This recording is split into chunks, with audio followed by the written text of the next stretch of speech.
Fala galera, beleza pessoal? Foquetes e foquetos, como é que vocês estão? Espero que todos estejam muito bem. Bom dia, boa tarde, boa noite, boa madrugada para você. Não sei qual o horário que você está vendo isso aqui, porque se você está no YouTube me assistindo agora, significa que isso aqui é um conteúdo gravado, tá? Até porque, ó, tem a luz vermelha aqui, que significa que é um conteúdo gravado. E também inscreva-se aqui no lugar do chat ao vivo, tá bom? Então, se você me mandar alguma mensagem aí, eu não vou conseguir ler de imediato, mas depois eu vou ler, pode ter certeza disso, tá bom? E para quem tá aí na Twitch, boa tarde, vocês estão comigo, boa tarde, bom dia, boa noite. Tô fazendo à tarde, tá? Esse conteúdo aqui, né? Então, seja muito bem-vindo e vamos que vamos, porque eu estou trazendo mais um caso aqui desse canal sensacional, Investigação Criminal, que olha, é um canal absurdamente fantástico. E se você não conhece, você curte True Crime, então dá uma olhadinha aqui no canal, porque o canal é legal pra caramba, tá? Muito bom mesmo. E as pessoas envolvidas no conteúdo são pessoas muito boas naquilo que fazem. Então, olha, grande achado, tá? Realmente é um canal bem legal e eu recomendo bastante. E novamente aí já falando, né, rapidinho, se você puder me ajudar aqui com essa meta, bater os R$ 500, já temos 390, vai aparecer o QR Code ali no cantinho da tela. Se você não conseguir pelo QR Code, tá aqui, ó, umcocoloco@gmail.com, que você pode também estar fazendo ali a doação que for possível a você. Se não for possível, tá tranquilo, não tem problema nenhum, só aí você tá aqui deixando seu comentário e seu like, já faz toda a diferença, pode ter certeza, tá? Então, vamos lá, vem comigo, porque como vocês viram aí na capa, hoje a gente vai estar falando desse caso, né? O caso da menina Araceli, caso que eu não tinha conhecimento até algum tempo atrás aí, acho que o final do... não sei se foi final do ano passado ou ainda já nesse ano. Eu sei que, né, eu não tinha conhecimento algum desse caso aqui, e agora eu vou ter 100% de conhecimento, porque eu vou ver aqui com vocês. Mas vocês que já conhecem esse caso, deixem aí nos comentários a opinião de vocês, o que pode ter acontecido, o que vocês acham que pode ter rolado, tá bom? Deixa aí. E se você já assistiu, óbvio, né? Fala aí também o que você acha disso tudo. Se você ainda não conhece, vem comigo e vamos conhecer junto, tá bom? Bora lá? Valeu pela presença, tamo junto.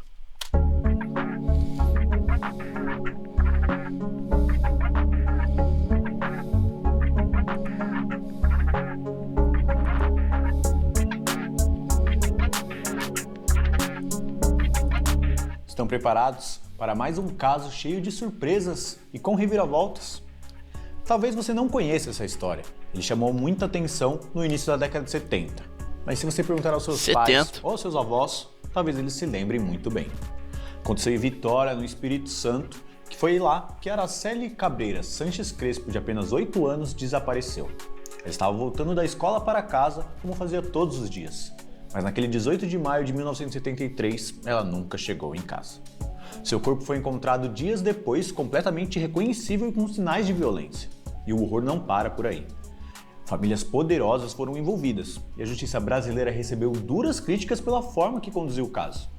Ou seja, desde sempre, a investigação brasileira parece que não é muito boa. Antes de iniciarmos o caso de hoje, não se esqueça de deixar o seu like e se inscrever no canal para continuar acompanhando nossos vídeos, que são diários.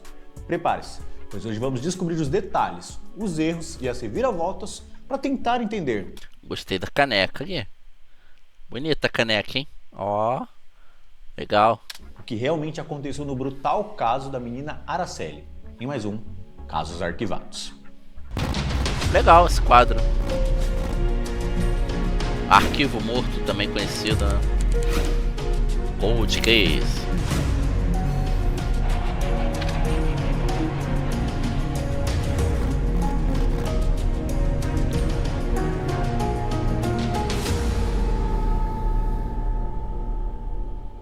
Interessante, cara. Araceli tinha 8 anos de idade. Era a segunda filha do espanhol Gabriel Crespo e da dona de casa boliviana radicada no Brasil, Lola Cabreira Sanches. Nascida na capital paulista, a família chegou a morar na cidade de Cubatão, que também fica em São Paulo. Mas como a garota sofria com a poluição da cidade devido a uma bronquite, os pais decidiram se mudar para o Espírito Santo em 1965. Você vê como são as coisas. Eles saíram de onde estavam para tentar dar uma vida até melhor, né, para a criança e tal. Questão de saúde e Quando chegou maio de 1973, a família já morava no estado há alguns anos, mas havia se mudado recentemente para o bairro de Fátima, que fica na Serra. Gabriel saía cedo para o trabalho e só retornava no período da noite, já que ele trabalhava em uma construtora na capital, Vitória. As crianças estudavam em escolas diferentes. Luiz Carlos, o irmão mais velho, que na época tinha 13 anos, frequentava o colégio salesiano, em Vitória, que não aceitava garotas. Por isso, Araceli foi matriculada na escola São Pedro, que também ficava na capital. Sorriso bonito, né? Os dois faziam um trajeto de ida e volta de ônibus, mesmo com pouca idade. Em um dos dias, Araceli acabou perdendo o ônibus de volta para casa, pois ela se distraiu brincando com colegas. Isso fez com que ela chegasse bem mais tarde do que o horário habitual, deixando a família muito preocupada. Para evitar que isso acontecesse novamente, a mãe enviou um bilhete para a professora, pedindo que Araceli fosse liberada mais cedo a partir de então, para que ela conseguisse pegar esse ônibus no horário correto, e o pedido foi atendido pela escola. A partir daí, Araceli passou a sair por volta das 4h10 da tarde. Naquele dia 18, tudo seguiu conforme a rotina. Araceli foi para a escola, saiu no horário combinado. Mas ela foi vista por um adolescente chamado Luciano Manuel enquanto estava em frente ao bar, próximo ao ponto de ônibus, que estava no cruzamento da Avenida Ferreira Coelho com a César Hilal. Olha o gato. Miau. Luciano viu a menina brincando com um gato e alertou para ela ir até o ponto para não perder o ônibus. Como era uma cidade pequena, as pessoas se conheciam. Era de conhecimento que Araceli costumava pegar o mesmo ônibus no mesmo horário. Apesar do alerta do rapaz, Araceli não deu atenção e continuou andando com o gato em seu colo. Luiz Carlos, seu irmão, que saía mais tarde, chegou em casa após a aula e foi surpreendido por ser informado à sua mãe que Araceli não havia chegado em casa. Eita. Com isso, os pais começaram a ficar preocupados. Esperaram mais um pouco, imaginando que ela poderia ter perdido o ônibus novamente, como tinha acontecido recentemente. Mas como não tiveram nenhum sinal da garota, decidiram ir até a região da escola e iniciaram a buscas pelo centro de Vitória. Foram na casa de conhecidos, passaram a chamar por Araceli nas ruas da cidade em busca de qualquer informação. O pai foi até a delegacia registrar o desaparecimento da filha.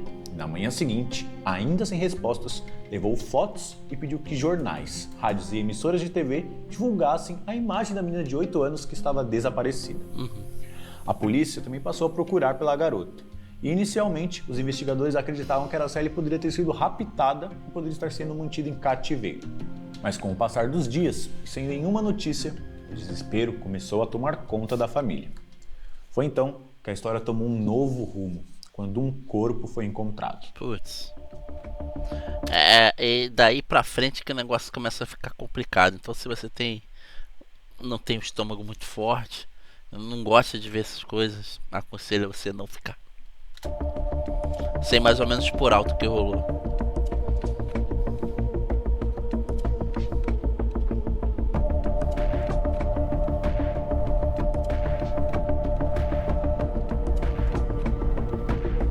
Estava coberto por um pano dentro de uma mata fechada próximo a um hospital infantil. O corpo era de uma criança e estava em estado avançado de decomposição. Nossa. A primeira pergunta era inevitável. Será que aquele corpo era ou não de Araceli? Até porque essa é uma pergunta imediata, né? Imediata em qualquer... Aliás, nesse tipo de ocasião, né? Acho que a primeira coisa que a pessoa se pergunta é isso. Né, mesmo sabendo depois que não é e tal, mas meio que automático o negócio, né? Até porque quem tá fazendo a pergunta não é apenas a pessoa, é ela e o desespero também junto, né? É bem complicado. A notícia se espalhou rapidamente. O corpo encontrado estava com o rosto desfigurado, tinha marcas de ácido, sinais de extrema violência. E aí outra dúvida surgiu: quem poderia ter cometido tal brutalidade contra uma criança? O corpo foi encontrado dias depois, no dia 24 de maio de 1973, por Ronaldo Monjardim, um jovem de apenas 15 anos na época que estava caçando passarinhos dentro da mata, que fica atrás de um hospital infantil. Ele avistou um vulto coberto por um lenço branco. Ao se aproximar, descobriu que se tratava de um corpo de uma criança e chamou o seu pai, que trabalhava como policial. O corpo foi recolhido e levado ao IML de Vitória. Lá, foi constatado o estado do corpo. Não, mas aí que estranho que ele fala, ó. De o corpo de uma criança e chamou o seu pai, que trabalhava como policial. Tá. O corpo foi recolhido e levado ao IML de Vitória. O corpo foi recolhido, não foi feito perícia no lugar então? No local? Lá, foi constatado o estado do corpo. Sinais de abuso sexual, marcas de mordida próximo aos seios e vagina corpo e rostos desfigurados por ácidos, dentes faltando, que poderia ter sido para dificultar o reconhecimento do corpo. Tinha também marcas no pescoço que sugeriam que ela foi esganada. E a perícia também considerou a possibilidade de intoxicação por barbitúricos, o que nunca foi confirmado na investigação. Gabriel, o pai de Araceli, foi chamado até o ML para fazer o reconhecimento do corpo. Inicialmente ele acreditava ser de sua filha, mas devido ao avançado estado de decomposição e à violência sofrida, eles ainda tinham dúvidas. Como na época não existiam exames de DNA disponíveis, a confirmação imediata da identidade foi dificultada. Para vocês verem como que hoje em dia é muito mais fácil as coisas, né? É muito mais fácil você identificar alguém, por exemplo, né? O exame tem exame de DNA, vários outros tipos de exame também que podem ser feitos ali no corpo encontrado, né? Para poder identificar a pessoa, arcada dentária e por aí vai. Mas foi comprovado que era de Araceli. Com isso, uma nova pergunta surgiu. Quem teria feito tal barbaridade com uma menina de apenas 8 anos? Pois é.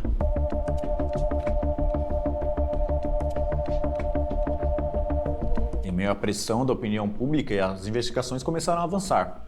O caso teve início sob a responsabilidade do delegado João Carlos de Souza Nunes, mas logo passou para as mãos do sargento Homero Santos, da Polícia Militar.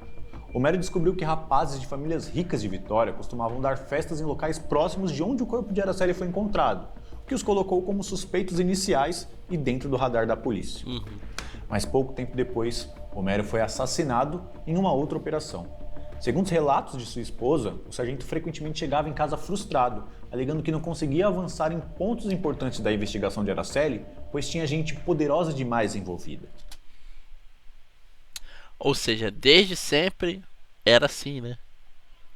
E hoje em dia também não mudou nada. Olha os casos que a gente vem acompanhando aí, né? Nosso pensamento, nossa linha de raciocínio não tá tão diferente dos anos 70, né? Continua a mesma praticamente. Só mudou as pessoas e o CPF, né? Porque de resto, parece que é sempre a mesma coisa, né? Mas por que isso, né, cara? Por quê? Porque era para ser uma parada onde a investigação de fato fosse solucionar alguma coisa, fosse ajudar, mas não é. A gente vê mais enrolação, né? Mais um teatro, mais narrativa do que propriamente o trabalho feito. E isso desde os anos 70. E a gente tá em 2026, hein? Só lembrando. A imprensa de todo o país passou a acompanhar o caso, atentos a qualquer novidade, e não demorou para que dois nomes ganhassem destaque nas investigações. Paulo Constantino Elau, conhecido como Paulinho, e Dante de Barros Michelini, que era apelidado de Dantinho.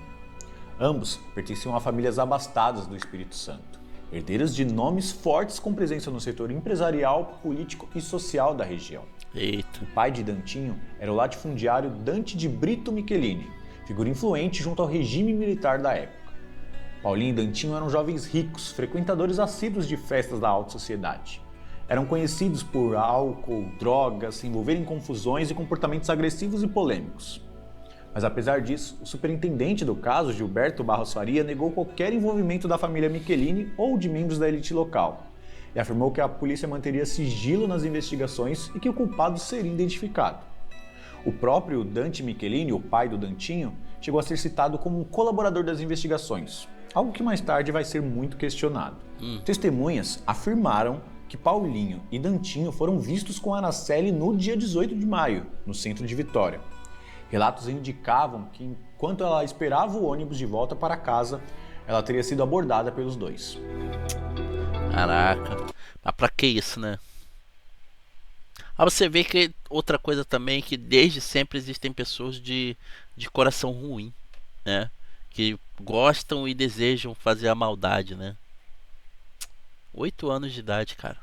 Que mal essa criança fazia pra alguém? Nenhum. Nenhum.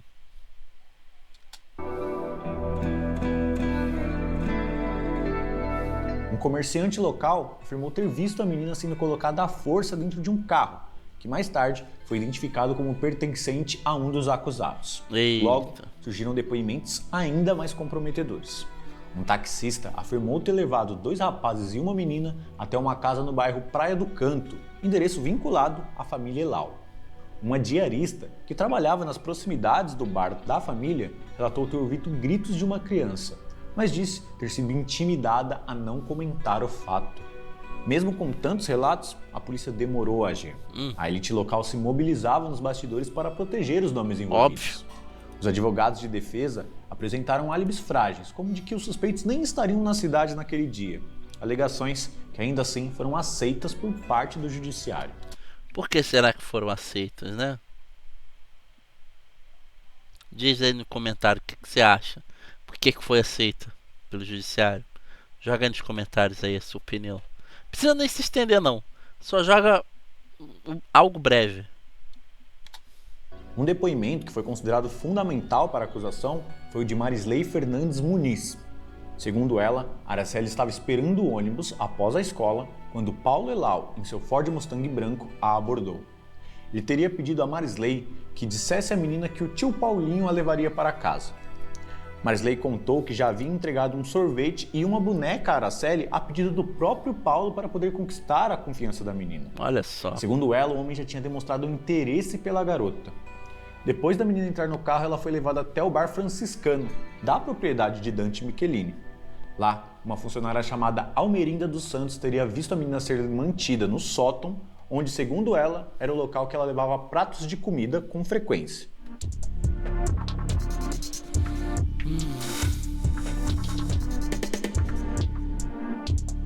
Droga, cara. Vou falar, na moral. Gente assim merece o que pra vocês? Joga aí no comentário, merece o que?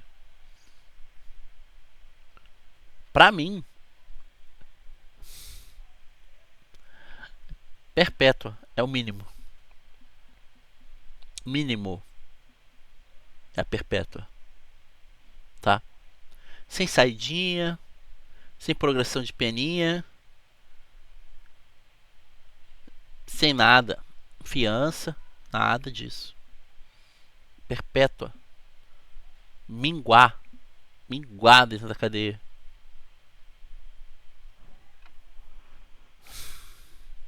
Gente doente, cara. Na moral.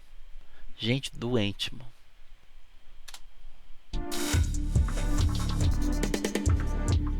Para Dante Michelini, pai de Dantinho, era impensável considerar que seu filho e Paulo estavam envolvidos. Dante Michelini era influente, ele teria pressionado as autoridades e logo os depoimentos começaram a mudar. Algumas testemunhas foram desacreditadas ou voltaram atrás após pressões, num claro favorecimento aos réus. Com o caso aparentemente abafado pelas autoridades, um nome começou a ganhar destaque entre os que buscavam justiça. Clério Vieira Falcão, vereador de Vitória na época. Clério não se conformava com a lentidão das investigações e com o silêncio institucional em torno de um crime que era muito bárbaro. Mais tarde, já como deputado estadual em 1976, ele propôs e liderou uma comissão parlamentar de inquérito, a CPI, que foi criada exclusivamente para investigar o assassinato de Araceli. Com um discurso firme contra a impunidade, Clério passou a incomodar os bastidores do poder. A sua atuação revelou o que muitos já suspeitavam. A polícia havia sido omissa desde o início do caso. Claro. Ficou evidente que houve favorecimento às famílias influentes, com uma tentativa de encobrimento a uma rede de proteção em torno dos principais suspeitos. E isso faz a gente pensar em quê? Em casos recentes, né? Onde teve muito burburinho, teve muito isso, muito daquilo, nenhum entendimento, loucuras, né? Pô, por que não vai pra frente? Por que isso não se resolve? Será que essa coisa de haver gente poderosa ainda persiste? Em alguns casos? Ainda se mantém acontecendo? Se você duvida, é melhor mudar de ideia. A CPI expôs falhas gritantes nas investigações e reacendeu o clamor popular por justiça em plena ditadura, o que foi um ato de coragem. Clério foi incansável. Mesmo sob ameaça, ele pressionou os poderes locais e mobilizou a Assembleia Legislativa e deu uma visibilidade nacional ao caso. Sem ele, o caso de Araceli provavelmente teria desaparecido nos arquivos esquecidos da justiça brasileira. Com certeza. Mas graças à sua insistência, o caso foi levado aos tribunais. A CPI, liderada por Clério, começou a fazer barulho no Espírito Santo. A população queria respostas. O país estava chocado. mas as autoridades locais permaneciam estranhamente silenciosas. Foi a CPI que começou a ligar os pontos que, segundo os parlamentares, a polícia teria ignorado, propositalmente. Durante as novas investigações, testemunhas que antes tinham medo passaram a falar, e um nome voltou a surgir com força: Marisley Fernandes Muniz. Ela fez revelações perturbadoras sobre movimentações estranhas nas casas dos patrões nos dias do desaparecimento de Araceli. Marisley, que anteriormente havia sido forçada a mudar seu depoimento, voltou atrás durante a CPI e reafirmou que Paulinho já demonstrava interesse por Araceli, a quem ofereceu presentes e convenceu ela a se aproximar do carro. Ela relatou ter visto a menina ser levada por Paulo e mais tarde identificou Dante Michelini, o Dantinho, como um dos homens presentes na ocasião. As declarações de Marisley, somada a outros depoimentos colhidos pela comissão, voltaram a apontar para uma linha de envolvimento com 3 nomes que tinham laços familiares, financeiros e políticos fortíssimos no Espírito Santo. Ou seja, quanto maior é a rede, né, maior é a cúpula protetiva, né? Quanto mais contatos, maior a chance da impunidade, né? É isso que pelo menos eu consigo entender. Você consegue entender isso? É mais ou menos nessa linha de raciocínio, nessa pegada, sabe? Que é muito complicado, cara. Quem tem poder mesmo, não apenas no Brasil, mas em qualquer parte do mundo, quem tem poder é quem tem dinheiro. Quem manda de verdade é quem tem dinheiro para comprar as pessoas certas. Não é qualquer pessoa. É comprar as pessoas certas. Comprar com, sei lá, de repente com o próprio dinheiro, comprar com promessas envolvendo dinheiro.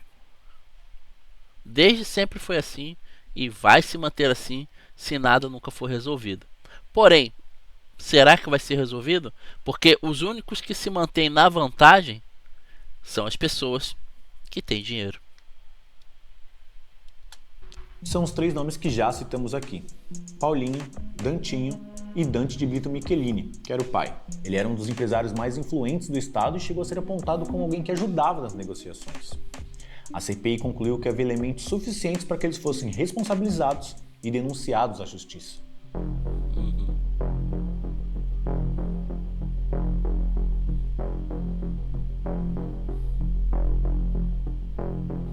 Importante lembrar que o país ainda vivia sob ditadura militar. A censura dificultava que denúncias sobre figuras influentes fossem publicadas, e a atuação da imprensa era constantemente restringida, o que contribuiu para o silenciamento de vozes e atraso na responsabilização dos envolvidos.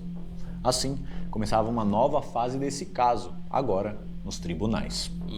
Com o encerramento da CPI instaurada em 1976, a pressão popular e midiática fez com que, em 1980, 7 anos após o assassinato de Araceli, os réus fossem levados a julgamento. Paulinho e Dantinho foram formalmente acusados pelos crimes de sequestro, estupro e homicídio triplamente qualificado, com agravante de crueldade e motivação torpe. Já o pai de Dantinho, Dante de Brito Michelini, foi acusado de manter Araceli em cativeiro e de atrapalhar nas investigações. No mínimo ali, todos eles deveriam ser presos para sempre, no mínimo. O depoimento de Marisley Fernandes Muniz foi apresentado pela promotoria como peça-chave do processo. Apesar disso, o julgamento foi marcado por um forte clima de tensão e interferências externas. A influência das famílias dos acusados tradicionais e poderosos do Espírito Santo era constantemente mencionada pela opinião pública. O julgamento apontou os réus como culpados, porém eles nunca chegaram a cumprir pena, já que seus advogados pediram a anulação e eles aguardaram em liberdade um novo julgamento.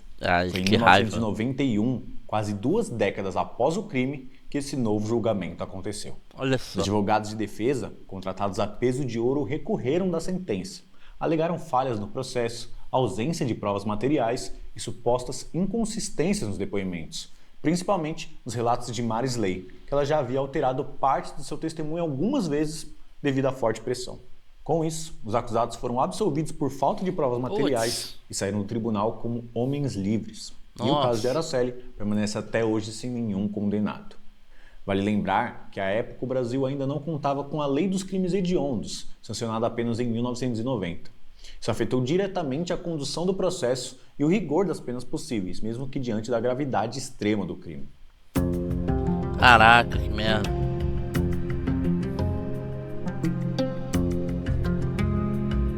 Complicado, A hein? decisão causou revolta em grande parte da sociedade. Claro. Pela demora, pelas contradições no processo e pelo sentimento de impunidade diante de um crime tão brutal. Os acusados nunca cumpriram pena pelo assassinato de Araceli e o caso permanece sem culpados. Uma outra hipótese que foi levantada ao longo dos anos é de que Araceli teria sido enviada pela mãe, Lola Cabreira Sanches, para entregar um envelope a Jorge Michelini, com quem Lola supostamente mantinha um relacionamento. Jorge era tio de Dantinho, um dos acusados pela morte da menina. De acordo com essa linha investigativa, Araceli teria sido drogada, violentada e assassinada em um apartamento do edifício Apollo, no centro de Vitória.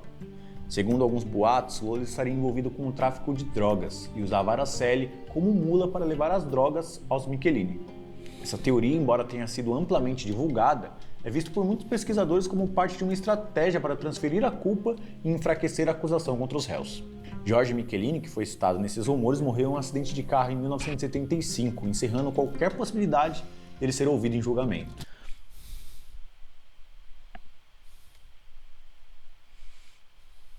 Curioso, não? Queima de arquivo, será? Em dezembro de 78, Lola chegou a ser presa temporariamente após denúncias de um vizinho onde ela foi acusada de agredir uma adolescente de 13 anos. As alegações nunca foram comprovadas e Lola foi solta pouco tempo depois. No entanto, a prisão foi amplamente explorada por advogados e veículos de imprensa, à época sendo usada como argumentos para levantar as suspeitas que enfraqueciam as acusações contra Paulinho, Dantinho e Dante pai. Algum tempo depois, Lola se separou de Gabriel Crespo e retornou para a Bolívia. A morte de Araceli não acabou com o fim do processo judicial, pelo contrário, ele ecoou muito além dos tribunais, transformando-se em um símbolo nacional de impunidade e da violência sexual contra crianças. E esse eco, mesmo que abafado por quase 2 décadas, finalmente encontrou resposta política e social, mas somente no ano de 2000, 27 anos após o crime, que foi quando o Congresso Nacional instituiu oficialmente o Dia Nacional de Combate ao Abuso e Exploração Sexual de Crianças e Adolescentes. A data é no 18 de maio, o mesmo dia que Araceli desapareceu. A lei, embora tardia, foi um marco.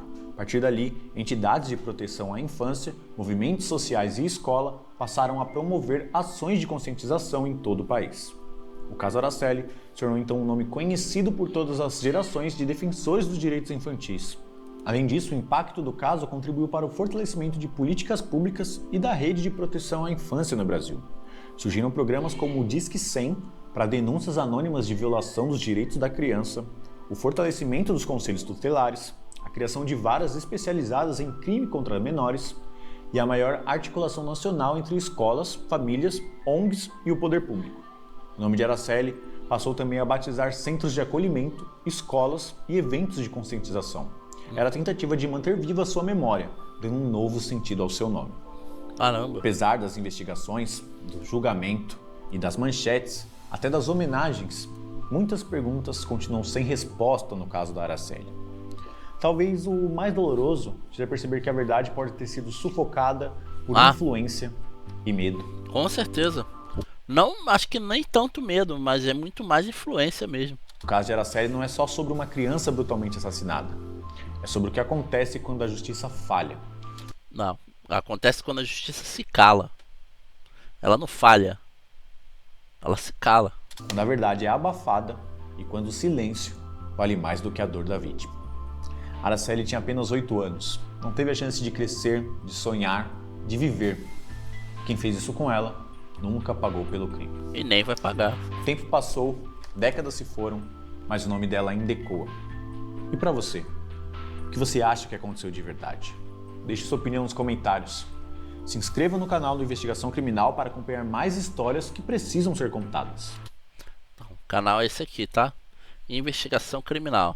Mas vamos sair um pouquinho aqui do canal de Investigação Criminal e vamos para esse canal ao qual sou muito fã. Canal dele, do nosso querido Beto Ribeiro.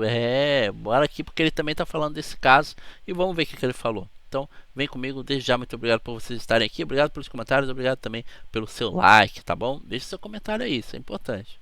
E se aparecer aí por acaso o botão hypar, aperta o botão aí também porque vai fazer toda a diferença, beleza? Vamos lá. Mais 18 detalhes desse caso. Vamos lá. de maio de 1973, cidade de Vitória, Espírito Santo. Naquele dia, a pequena Araceli, de 9 anos, não voltou da escola para casa. Seu pai estranhou e começou a buscar pela filha.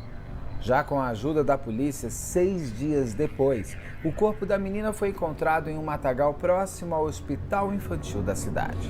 Os pais, muito abalados, no primeiro momento reconhecem... Isso que é curioso também. Foi encontrada próxima de um hospital infantil. Será que teriam tentado levar ela? Ou será que a parada do ácido teria sido dali, do hospital? o corpo. Alguns dias depois, a polícia confirma que aquele era o cadáver de Araceli, mas a família volta atrás dizendo que aquela não era a garota. No impasse para se atestar se era ou não Araceli, a Justiça de Vitória pede auxílio para a perícia do Rio de Janeiro, que confirma: Araceli era mesmo a menina encontrada naquele matagal. Em paralelo, começam as investigações que vão ligando a criança de 9 anos a uma rede internacional de tráfico de drogas. Araceli teria sido enviada pela própria mãe para levar um envelope para 2 homens importantes de Vitória. A mãe de Araceli era boliviana e faria parte de uma quadrilha de traficantes, e o envelope levado pela filha estaria recheado de drogas. Eita. Os 2 homens para quem a menina levou o envelope teriam, então, sequestrado Araceli, que foi mantida viva por 2 dias para ser abusada. Algum tempo depois, a menina não suportaria mais os maus tratos e viria a óbito. Esses 2 homens nunca foram condenados. A mãe de Araceli fugiu para a Bolívia e o pai da menina faleceu em 2004. Entenda mais do caso na conversa que tenho agora com o psicólogo Dr. Carlos de Faria. Vou começar com o Carlos. Carlos, Eu resolvi trazer porque tem alguns detalhes interessantes sempre no programa do Beto, por isso que eu trouxe, tá? que crime é esse da Araceli? O Araceli? Araceli. Araceli, né? Araceli, a menina Araceli, né? Um crime que aconteceu.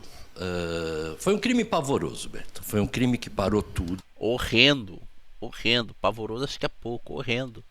Sabe? Eu era criança, eu tinha 7 anos na época e Caramba. a repercussão que teve foi muito grande, porque foi um crime que até então nunca havia acontecido no Brasil com uma criança dessa forma. Ou se aconteceu e não ficaram sabendo, né? Não tem como saber também. Né? Não havia, não tinha tido crime desse vulto, desse relevo no Brasil. O caso da menina Araceli aconteceu em Vitória, ela era natural de Cubatão. O crime acontece em Vitória porque os pais tinham se mudado para Vitória. Ela é filha de um... Só uma coisa, Cubatão, São Paulo, né? A Cubatão, cidade São aqui Paulo, no litoral. isso. Aquela... Ela nasceu aqui, filha de um espanhol, Gabriel, e da Lola Sanches, uma boliviana. E eles tinham se mudado para Vitória em busca de trabalho, de condições melhores. Então eles estavam ali. A Araceli tinha um irmão mais velho, o Carlos, e uma família muito bonita, viu? Uma família, pelas fotos, assim, crianças lindas, lindas mesmo. E a Araceli tinha 8 anos, ela já tinha 8 anos completo, ia para 9. Em maio, ela some, desaparece. Precisamente no dia 18 de maio, na saída do colégio. E depois disso, era uma sexta-feira, e depois nunca mais se viu a menina Araceli. Pelo menos não mais do jeito que ela é lembrada pelos parentes ainda. Será que ela tem parente vivo ainda hoje? Deve ter, né? Mas enfim, né? Depois ela foi encontrada daquela forma, aquele estado lá terrível. Os pais, já à tarde da noite, vão atrás da polícia, né, para começar as buscas. No primeiro momento, acreditava-se que a criança tinha se perdido, né? Apesar de ser estranho, porque ela tinha o hábito de voltar sozinha de ônibus da escola para casa. E a polícia não dá importância, nesse primeiro momento, era uma sexta-feira, e só começam as buscas na segunda. Mas até então, os pais vão também aos jornais e logo, levando uma foto, e logo essa foto da Araceli passa a ser vinculada na imprensa e nacionalmente, né? Virou um furo de reportagem. Para qualquer um. Que envolveu, durante esse final de semana, era uma coisa inédita, uma coisa rara, um sumiço de uma criança dessa forma. Teve a participação, inclusive, de paranormais, de videntes, atestando nos dias seguintes que a criança estava viva. Que a menina estava viva, que estava tudo bem, cara, e queriam encontrá-la. É por isso que essa parada de desculpa quem acredita, tá, gente? Desculpa quem acredita aí, esse cara agora é um momento meio polêmico. Mas, cara, não é assim, gente. Não vai. Essa galera que fica falando essa parada das crianças aí de Bacabal, por exemplo. Ah, que tá tal lugar. Ah, que estão vivos. Ah, que estão em alta. Gente, se evidência fosse boa, de verdade, tá? Se evidência fosse boa, a pessoa iria até a polícia. Tá? Iria com a polícia até o tal local que ela possivelmente teria visto. Não tem essa coisa de que as cartas. Não, cartas mostraram o cacete. Tá? Desculpa quem acredita, mas eu não acredito nisso aí não. Tá? Porque se visão realmente existisse, fosse de fato algo benéfico, a pessoa não ficava postando em mídia social. Ela simplesmente ia direto lá, ou no local, ou chamaria entraria em contato com os órgãos específicos para tal, tá? Então é o que eu acho, tá bom? Até porque é muito fácil jogar que tá vivo e depois jogar que não tá mais, que não sei o que lá, porque uma hora ou outra algum dos dois vai acontecer e a pessoa vai sair como certa da mesma forma, tá? Mas isso aí sou eu falando. Desculpa aí quem acredita, mas eu não. No dia 24, 6 dias depois, um rapaz encontra, dá de cara, né? Do corpo de uma garota, um corpo abandonado no matagal. Esse corpo já tinha traços de ter sido atacado por animais, por bichos, já estava em estado de putrefação adiantado. E um detalhe que chama atenção, que chamou a atenção, é que ele estava desfigurado com ácido. Eles usaram ácido para desfigurar a face da menina. O pai foi chamado para reconhecimento. Que uma coisa que ele tá na cara... Ele reconheceu por uma mancha, mas depois... É que e esse fato aí de usarem o ácido era literalmente para ela não ser reconhecida de cara, tá? Pode ter certeza disso. Mas da onde teriam vindo esse ácido? Será que teria vindo do hospital mesmo? Até porque pessoas influentes, né, tem contato com um monte de lugar. E o hospital com certeza não pode ser descartado. Voltou atrás, então o corpo foi para perícia, né? Não sei se ele foi orientado até para que não reconhecesse para ir para perícia. E quando o corpo vai para perícia, então eles descobrem uma série de outros indícios ali que são assustadores. Como que é? A criança tinha sido sedada, dopada, até entrar em estado de coma. Caraca. E depois falecido. Drogada também, não? Drogada, né? Sedada. Sedada, eu digo assim, mas droga com droga, cocaína, essas coisas, na verdade, o que aparece é barbitúrico. Né? Altas doses de barbitúrico dessa sedação até a garota entrar em coma. Aí ela tinha abusos sexuais, marcas de maltratos, de mordeduras e, finalmente, até necrofilia. Nossa. Necrofilia também. Necrofilia aparece. Isso eu não sabia. E quando, então, o laudo, isso vem à tona, a grande pergunta, né, da época é: quem teria feito tamanha barbaridade com essa garota de só 8 anos? E por quê? E por que com ela? Por que com ela? Né?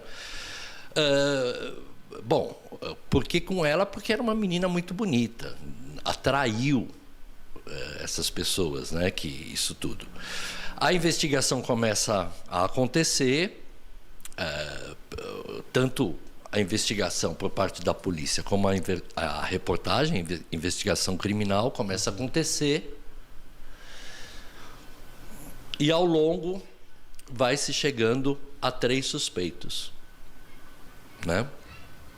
Qual é o nome dele? O Paulo Elau, né? Que tinha na época 27 anos, e depois o Dante Michelin, um homem de 53 anos, e o filho dele, o Dante Michelin Júnior, que tinha 23 anos. Os 3 teriam agido juntos, é isso? Os 3 teriam agido juntos, e os 3 eram envolvidos, e aí, no decorrer da investigação, outras pessoas vão aparecendo, outras testemunhas, outras provas que levam a crer que eles tinham um hábito de fazer festas, orgias regadas a muita droga, né? E às vezes até com algumas menores. Pai e filho junto? Pai e filho junto, um com 53, outro com 23. E esse Paulo Elau, de 27 anos. Essas pessoas, Beto, o pessoal que está assistindo em casa, essas pessoas eram da alta sociedade. Altíssima, né? Isso foi um escândalo. E eles eram da alta sociedade mesmo. Os Michelini eram ligados aos desenvolvedores de Vitória, do Espírito Santo, ligado à exportação de café. Eles eram ligados ao governo militar também. Sim, eles tinham grande influência dentro do governo militar e principalmente dentro da polícia. Sim.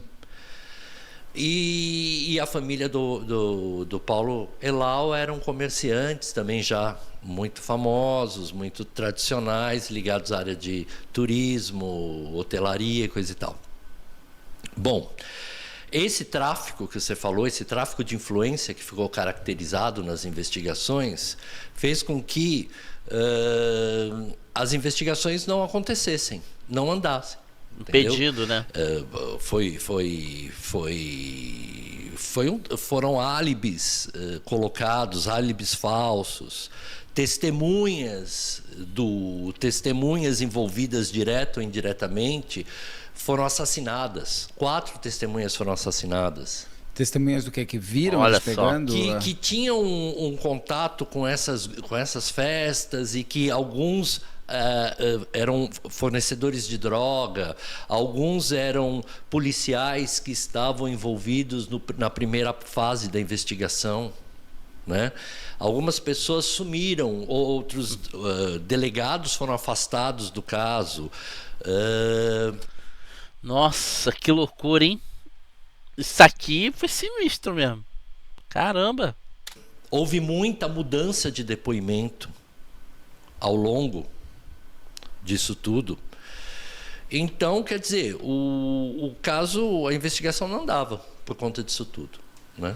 E como que a investigação chega e liga essas pessoas? Porque eles não eram do mesmo mundo. A Araceli não era uma menina milionária, nada disso. Era uma classe média. Não, ela era de classe média, filha então, de assim, trabalhadores. eles não conviviam com esses 3... Na verdade, um dos negócios do Dante Michelini era um bar e restaurante que ele tinha na praia de Camburi. E ali parece que ele conhecia muitas pessoas, entre elas, né, que começa a levantar uma suspeita, a própria mãe da Araceli, a Lola Sanches. Entendi. Assim que seria a Lola que seria a ligação com eles. A Lola que seria a ligação com eles através de um irmão do Dante, que também depois morre. Misteriosamente é morto. E qual seria a ligação dela? Ela era sexual? amigas. Não, era amigas e algumas investigações, algumas linhas de investigações apontam para Lola como uma traficante de drogas. Caraca. A mãe. A mãe. Porque ela era boliviana, ela tinha uma conexão até com a família dela de Santa Cruz de la Sierra. Então, algumas investigações, porque o que acontece é o seguinte, com a dificuldade de se investigar a verdade, o José Lozeiro, então ele está falando de 73. Sim. Em 76, um jornalista investigativo, José Lozeiro, se debruça sobre o caso e publica um livro que foi um livro icônico para a época. Esse livro já é 73, tão próximo assim? 73 e 76 a coisa estava tal. Ele publica Araceli, Meu Amor, que é um livro reportagem ficcional. Um jornalismo literário. Exatamente. A la Truman Capote. Exatamente. Você sabe bem disso que você o Cold Blood e também o Ulysses Campbell faz bastante. Exatamente. Então ele escreve esse livro, né? Esse livro foi Araceli, Meu Amor, é um marco. E é um livro tão contundente, tão forte, Beto, que a defesa dos acusados, não é, pede para ser censurado esse livro na época. E esse livro é censurado. Caraca. Esse livro se tornou um livro censurado pelo regime militar. Porque era interessante para os amigos do regime militar, porque ele, na verdade, expunha um crime. Sim, ele era amigo, era interessante para toda a sociedade, porque o que acontece é o seguinte, no processo de investigação, vai se desvendando que essas tais festas que aconteciam, elas envolviam muitas pessoas da alta sociedade capixaba. Não eram só os três, então. Não eram só os três, né? Só Muitas que no pessoas. crime, os três estão envolvidos. Então, explicando ainda melhor o crime, a menina, ela acontece uma coisa... A menina saía sempre da casa dela, da escola, e voltava para casa de ônibus. Naquele dia, no 18 de maio de 73, a mãe, a Lola, tinha pedido num bilhete para que a professora liberasse a Araceli 20 minutos mais cedo da aula. Por quê?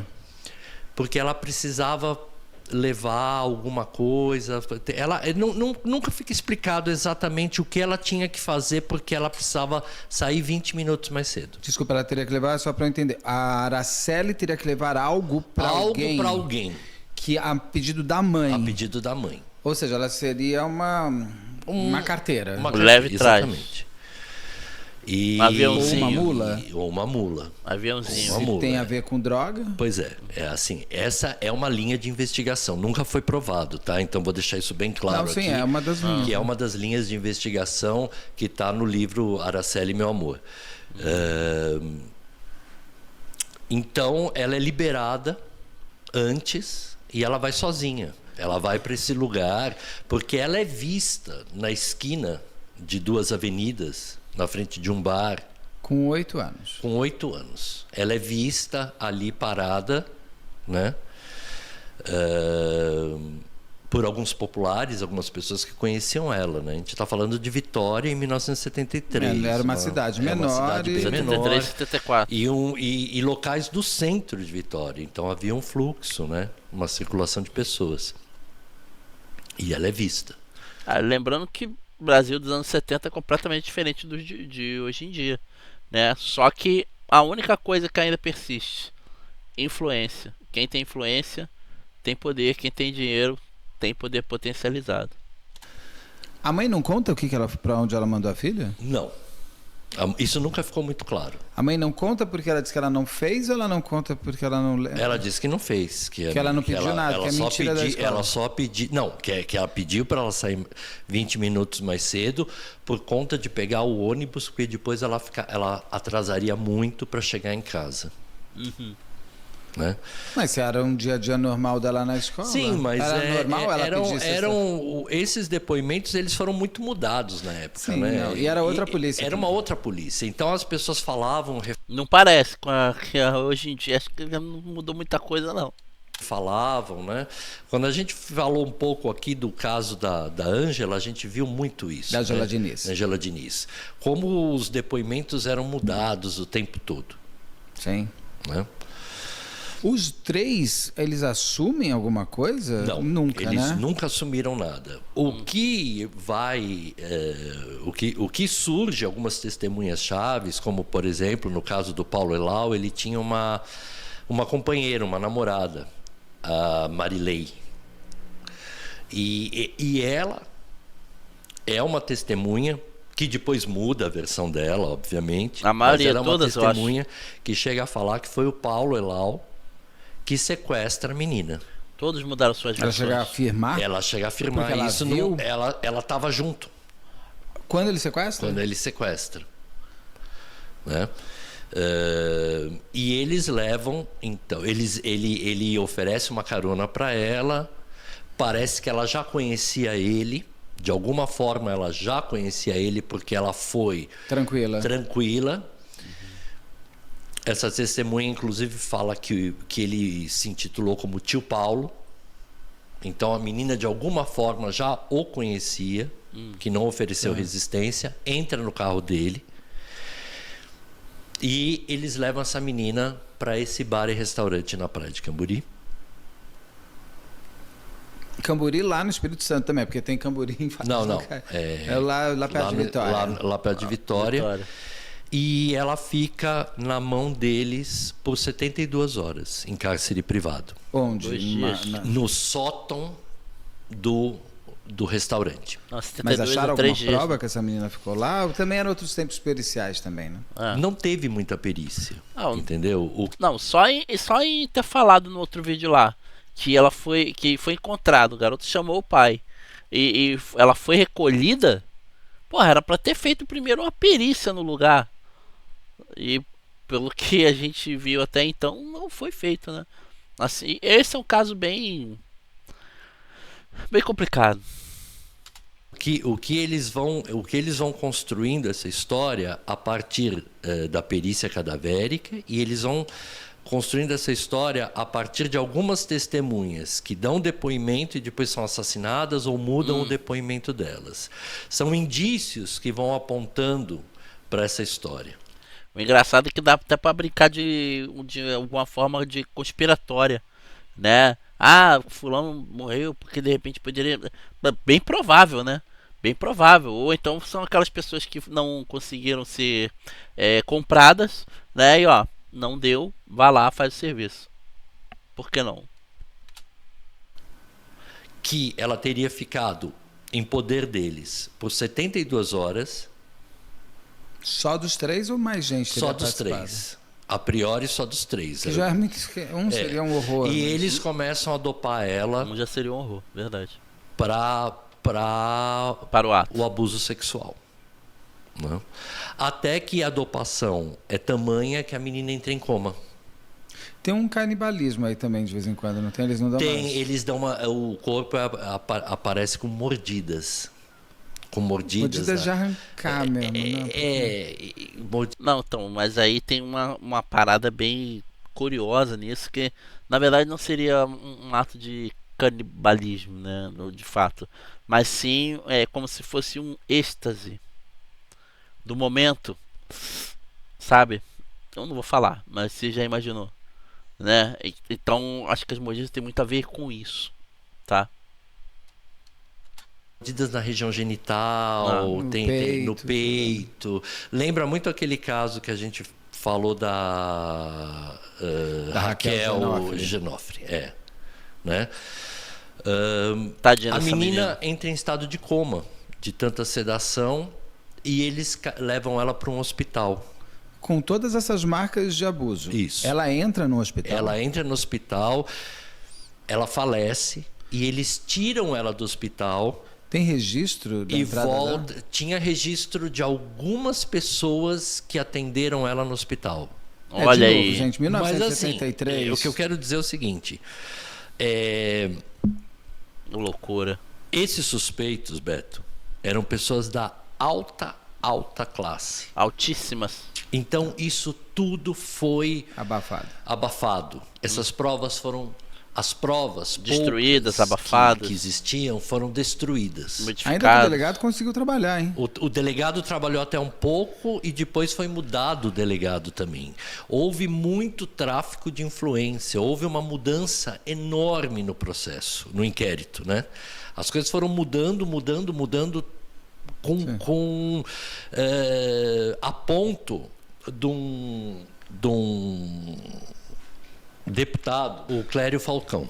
Ah, tá. Clério Falcão foi um deputado que chegou a constituir uma CPI para desvendar o caso Araceli. Mas não andou, né? Não andou, e ele, obviamente, Por que não andou, né? teve escândalos de suborno tão intensos nesse caso, né? Que essa CPI não aconteceu. Não andou. E ele, inclusive, foi muito ameaçado de morte. O próprio deputado? Sim. Para você ver o nível, né? As pessoas O que- nível de poder que estava envolvido nesse caso da Araceli. Mas vamos voltar para a linha do tempo que você estava me contando. Eles levam ela para o hospital, dão entrada. Dá uma entrada, a menina falece. Ninguém pergunta que criança é essa. Ninguém pergunta que criança é essa. E mesmo que se perguntasse, ele ia falar, ó, tá quieto. Meu pai é fulano. A gente pode acabar com o teu serviço da noite pro dia. Ameaças, né? Perguntaram também. Sumiu tudo também. Sumiu a documentação do hospital. Tudo. Houve muito suborno. Oh. E a criança é levada de volta pro sótão do restaurante e foi colocada, e isso a perícia depois vai mostrar, que ela é guardada num freezer. Nossa! Durante esses 6 dias que ela ficou Durante esses desaparecida. 6 dias que Ou seja, ela ficou morreu lá desaparecida. pelo 3º dia. Caraca, eu não sabia dessa parada do freezer. Exatamente. E aí, porque eles precisavam elaborar o que eles iam fazer com o cadáver. Caraca. E, obviamente, eles deviam estar num estado de Loucura máxima. de alucinação muito grande, né? E como é um caso que começou a tomar uma repercussão, a foto dela estava em todos os lugares. Eles mesmos não imaginavam que essa coisa ia se estourar tanto. Sim, eles acreditaram muito na impunidade. No poder deles e na impunidade. que ninguém fosse procurar essa menina. E que ninguém fosse dar essa atenção toda. Só que aconteceu, né? Aconteceu, porque foi algo muito chocante quando encontraram o corpo. E desculpa, não, aí que começa a necrofilia? Depois que eles puseram a menina no freezer? Sim, depois que ela tinha morrido. Nossa. Não, sim, a necrofilia, mas depois do freezer? Provavelmente. Então, Terrível, quer dizer, cara. nada que você não consiga. Você não tinha essas equipes, esses protocolos que você tem hoje nos Não, hospitais. e eles não entraram pela porta da frente no pronto-socorro falando Obviamente salva ela aqui. não, Foi por entradas laterais. e Obviamente tudo mais, né? não, porque isso tudo é um peso muito grande da influência e do poder, do dinheiro, não é? Então, e para quem é jovem aí, dos anos 80, dos anos 90, em 1973, o mundo, São Paulo, eu sou daqui, e o Brasil todo era assim, ainda era muito pequeno. As coisas eram, sabe, carro de polícia era uma baratinha, era um Fusquinha. Era o Fusca. Fusquinha. O táxi era também. A gente só tinha Fusca, Brasília e Kombi. Era Exatamente. Então, quer dizer, é difícil para quem vive hoje, como a gente falou na outra live, com a informação e tudo mais, é difícil vocês terem essa noção, mas a gente obtinha as informações através do rádio, da televisão, do jornal e depois a reportagem da revista. E eram outras tecnologias. Era Totalmente. tudo muito mais fácil de você sumir. Totalmente. Um crime, tanto que esse crime, ele consegue chegar em alguém. Então o delegado conseguiu, ou os delegados conseguiram. Conseguiu, mas o que ele penou até lá, o que teve de gente que faleceu até lá, o que teve de coisa mudada no processo de depoimento até lá, muita coisa. Porra. Muita coisa. E o cara ainda conseguiu chegar. Pô, louvável. Conseguiram ainda assim chegar a alguma coisa. Sim. Porque seria muito fácil de você.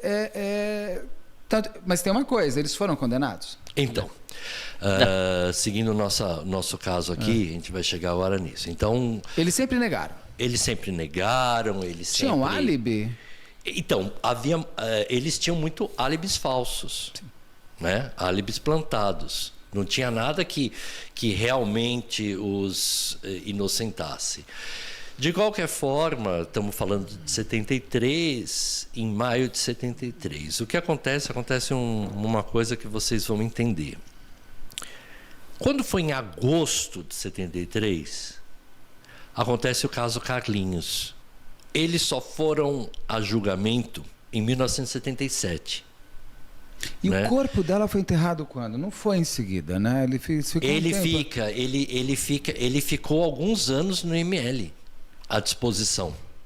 Hoje em dia, imagina que vão fazer isso. Ele fica na geladeira do IML durante acho que uns 2 anos. Foi estilo Michael Jackson. Exatamente. Para ser investigado. Então, quer dizer, essa menina não teve descanso Momento durante algum. muito tempo. Em 77... Até hoje não tem, né? O inquérito... Ninguém foi preso. Então vai a julgamento, não é? E eles são julgados como sequestro seguido de morte. Então eles vão ser julgados pela justiça comum. Não foi constituído júri popular para eles. E eles são condenados o Paulo Elau e o Dante Júnior a 18 anos e o Dante pai há 5 anos, mais uma multa de alguns 1.000 cruzeiros, que era o valor da época. Mas a defesa prontamente, né, questiona o resultado por conta por conta da falta de materialidade das provas e pede anulação. E eles nem presos são. Eles são soltos. Daí tem um novo julgamento. Em 1980, 81. Não era um pouco mais, eu achei que era 90. Em 81 esse cara. Então, quando esse primeiro julgamento então é cancelado, né, anulado, recomeçam as investigações, né? Até elas serem arquivadas. E aí eles foram sentados, né? Então, e aí em 81 caiu na mão de outro juiz e esse juiz fez o favor de inocentá-los, então, definitivamente. E que interessante, você falou do começo do caso em 73, ela foi o grande caso. Aí vem o Carlinhos. Ela vai terminar sua jornada de julgamentos em 80. Aí já pega a Angela Diniz, que aí explode mais ainda. Aí antes teve a Cláudia Lecim Rodrigues, que também explode. Então você tem, em 73, você tem grandes casos icônicos. Você tem a menina Araceli, o menino Carlinhos e a menina Ana Lídia. E a gente vai falar também da Ana Lídia. Que são 3 casos infantis que nunca tinha acontecido nada parecido e de repente no Brasil. Então aquilo acendeu um alerta do que está acontecendo. O que está acontecendo, né? E aí você pode ir de lá para cá, obviamente, esses casos vão se repetindo, né? Sim. E a gente já falou muito deles, e a gente vai chegando à conclusão do que está acontecendo na sociedade. Por que isso está acontecendo? Por que dessa forma? E sempre você começa a ter muito associado a isso o evento do narcotráfico, né? Sim. O abuso de drogas, o abuso de substâncias. É impressionante, né? Como as drogas estão em todos quase esses casos da década de 70. Exatamente, porque a década de 70, 73 acaba a guerra do Vietnã. Então, a partir de 73, eu acho que 73 é um marco bem interessante. Até porque eu nasci em 73, então é um grande ano de marco da vida. Nasci, que eu vou fazer?